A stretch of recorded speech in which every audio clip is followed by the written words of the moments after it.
Today, we're joined in the studio by Thomas Jackson. Thomas is one of the co-founders of Prickle Productions, a group creating opportunities for underrepresented voices in film. Welcome to the studio, Thomas. Hi, thanks for having us. Really good to be here. Yeah. How have you been today? Yeah, all right. Just clocked off work, so we do all this around full-time employment outside of industry. So a lot of running around. It's a balancing act, isn't it? Yeah. Well, what I love about your story, Thomas, is how you turned challenges into creative strength. Going from struggling with dyslexia in school to graduating with first-class honors in filmmaking and carving a path for yourself in an industry where, for most people, it seems really closed off, especially for outsiders. Can you tell me how you got into filmmaking? Yeah. So I was always doing the school plays when I was growing up, and things like that. But I started going to weekly trips to the cinema. So I think I sat at the back of the bus one day, and it was just these two lads who ended up being my best friends in the end. So I think I would have been in year 8, year 10 or something like that. And we ended up going to watch The Woman in Black, and it was kind of massive at the time. Everyone needed to go watch this film, even the radio on the way into school were talking about how scary it is. But it was one of those ones where it was a PG-15, so you can kind of go to it. But I'm thinking maybe I was too young for that. But me and my friends went and watched it anyway, and that kicked off this ritual of going to the cinema every Wednesday. My sister also works at the Cineworld, at Ashton, and so through her we also got a free ticket. So then we all just take turns every third week. You buy the ticket, and we'd split it 3 ways. So we ended up basically going every week and just seeing whatever was on. I wanted to be an actor through that because I was oh, this is amazing, getting to just do all these things on screen every day. Yeah. So I ended up just being sat next to a guy called Harry McBride in history class.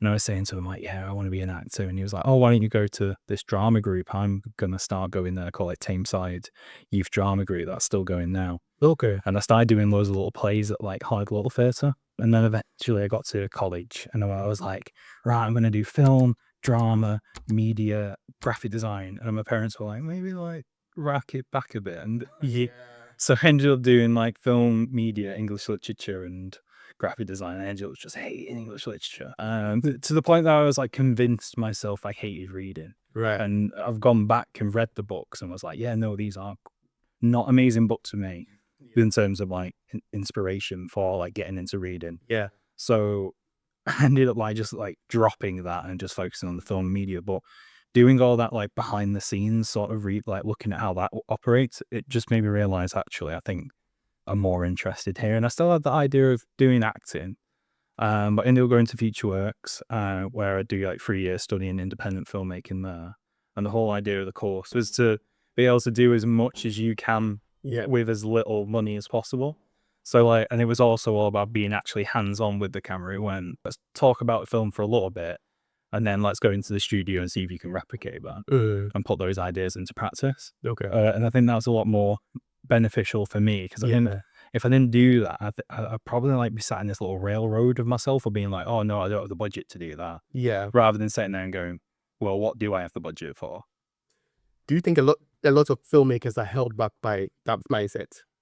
I feel the ones where I feel I've been on sets, I'm this guy's not quite getting it. They're trying to do too much. And so we're all they're looking right, they're going to the cinema and they seem these big budget Hollywood blockbusters, not realizing how much money needs to go into it to make the film look that way.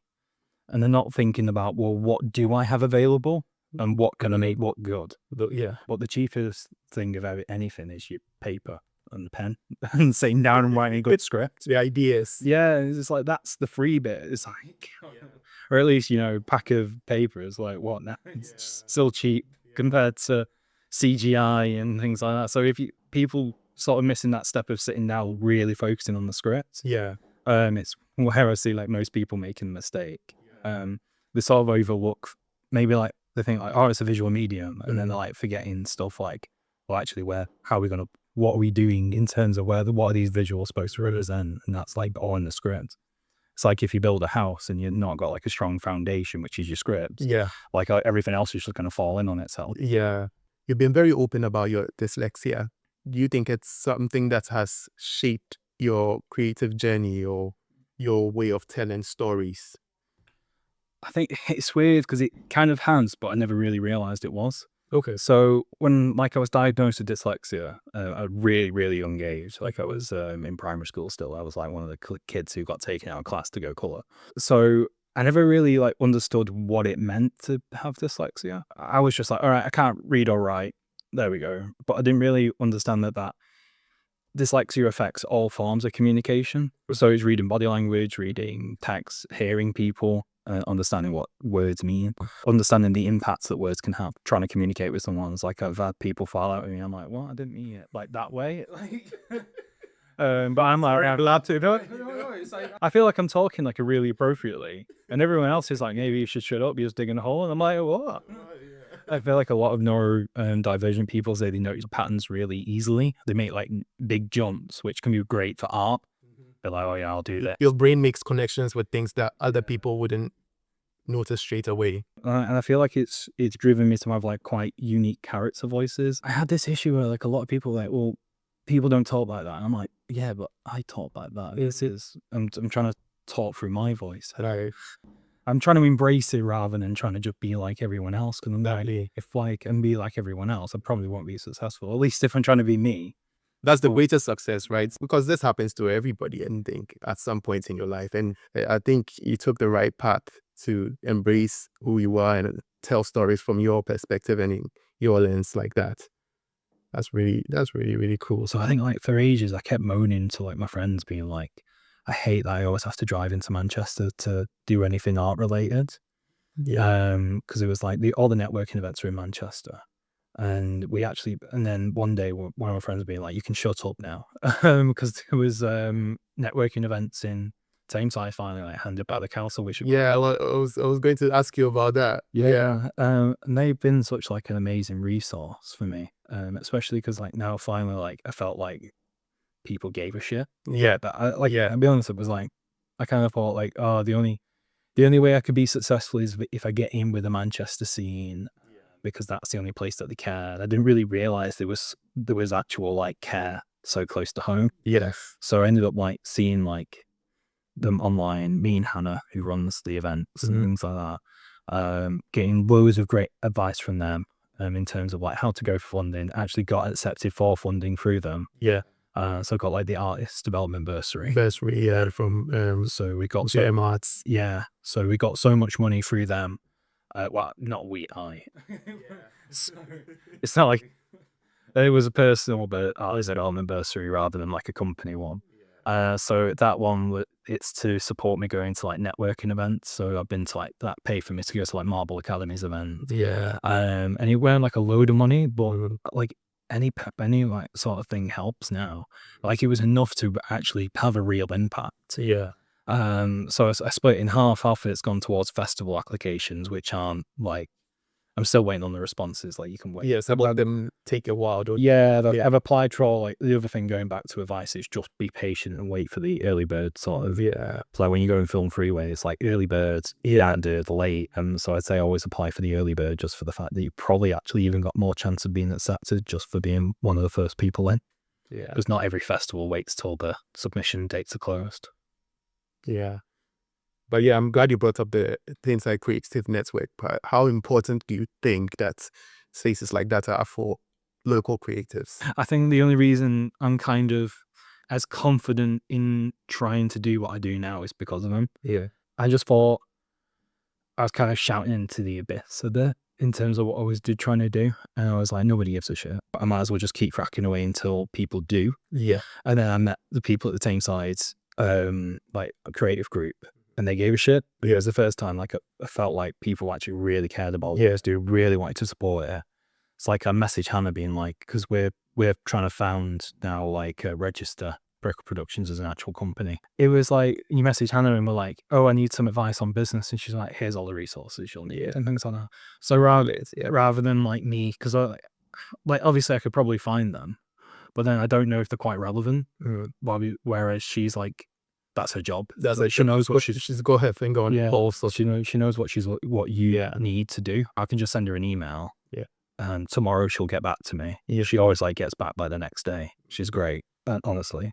And then she's run events with people who have like given us advice on how to apply for funding, and then I've took that, used that then to get the arts bursary, and it's like, so it's paid off straight away. From being able to attend these events. So going from struggling to get a C to earning a first class, that's such a powerful journey. And what helped you make that shift? I would say when I finally got to uni, there was this like a bit more freedom within like what I was doing. Just the idea of being like told like, right, you're interested in this. Just go prove you're interested in this. And so then, because I was trying to do as much as I possibly could to get better at this like subjects of writing, I ended up like getting into reading more, because I was like, well, I want to read books about script writing. I wanted to read stuff related to what I'm writing about in my scripts. It just all like made me happy, just being able to just go off and be free to do what I want to do. But then that developed through that interest in like wanting to make a film. It just made me actually develop all those skills that like school was trying to get me to develop anyway. Like, you know, you want to look at a budget for filmmaking. So like, right, I'm going to have to do all of the maths now. So I need to get better at maths. So my budgets and handle money. Or if I want to go write something, I've got to get better at English. So I'll go read or write something and practice my writing so that I can get better. And that's all those things that like in school, I was like, nah, I don't want to do that. To now, all of a sudden, I'm like really forcing myself and cramming as much in because I want to improve in something I'm really passionate about. Yes. When the motivation is different, it drives you. You co-founded Prickle Productions with Martina and Ash. How did that partnership come about? Yeah, so we all met at uni. Martina was in my class, and then Ash was the year below, but we met on sort of working together. He had a project called Give Us a Clue. And I was good friends with the DOP on that called Chain. He was the producer. So I ended up meeting Ash through that. And then I got out of uni, and we needed to, I was like, right, well, I need to go make a film now. So I just called up Martina and I was like, hi, I want to make a film. Do you want to be my DOP? And then I called up Ash and I was like, right, I need a producer. Do you want to be my producer? Because they were the two that were still in Manchester, or at least like relatively close. Like Ash is in Stoke, but travels all the time here, all week. He says Stoke, but it's Leeds. So, but yeah, so I was just like, right. And we ended up making my first film, Bespoke Dad, which originally we weren't going to direct. It was another director who wanted to direct it, and it was his idea. But then he had an illness, and he was like, oh, if you want to take it, do it. It was all about like a dad for hire, but it was set up like a liar revealed sort of archetype story of where it's like you think he's living a double life with a secret family, but it's actually another client trying to call him to be like, oh, we need you here tonight because Timmy won't go to bed. And he's like, well, I'm here with my other family. I can't be there. But the way that's such a deep concept. But it's a real thing. It's like, it's really popular, like really common in Japan. And that's what it was based off, was this article that the original director. What's really common in Japan? The dad for hire thing. Dad for hire? Yeah, it's surprisingly common. Because it was inspired by literally reading an article about it. And it was this guy being like, yeah, well, I'm walking this girl down the aisle next week and she doesn't know I'm not a dad. Like I got hired by this single parent to be her dad.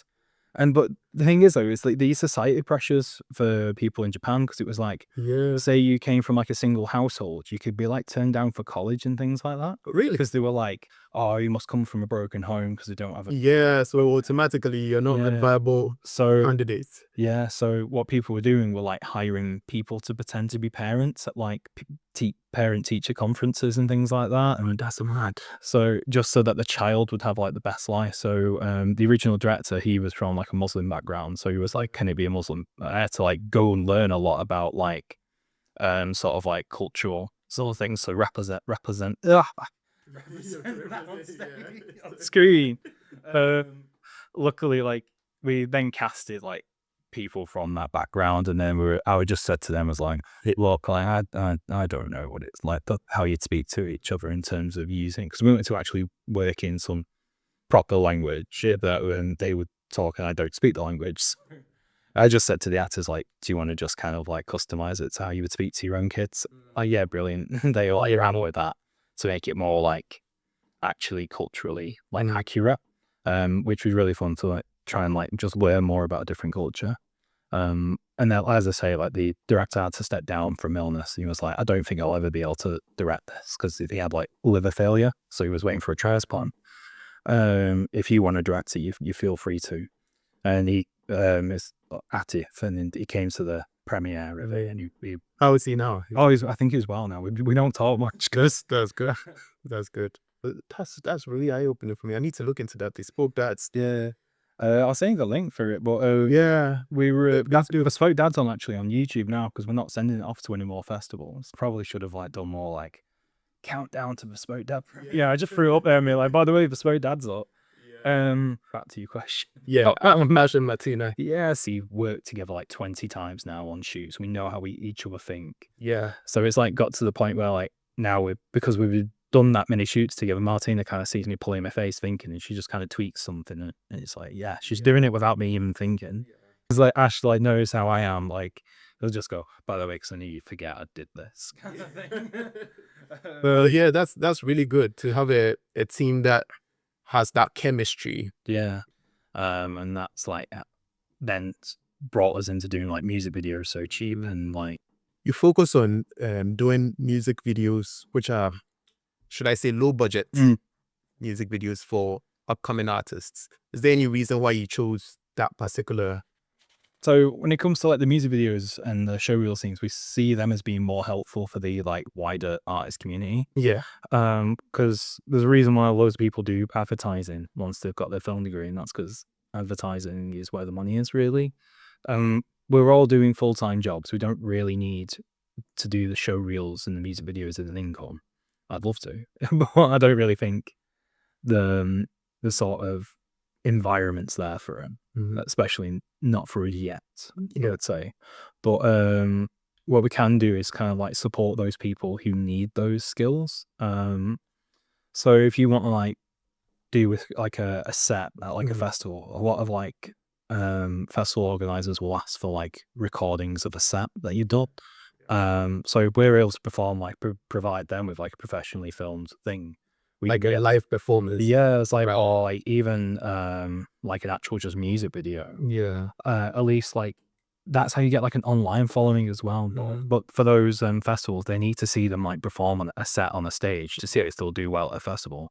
And that could be like the thing that like being able to afford that could be what stops like the next like Laffins coming through, or like Yard Act, who are like my favorite like sort of smaller bands at the moment, being able to like get onto a festival stage because they just can't afford to like. You need to put me on some of these bands that, because I don't know any of them. So No, because because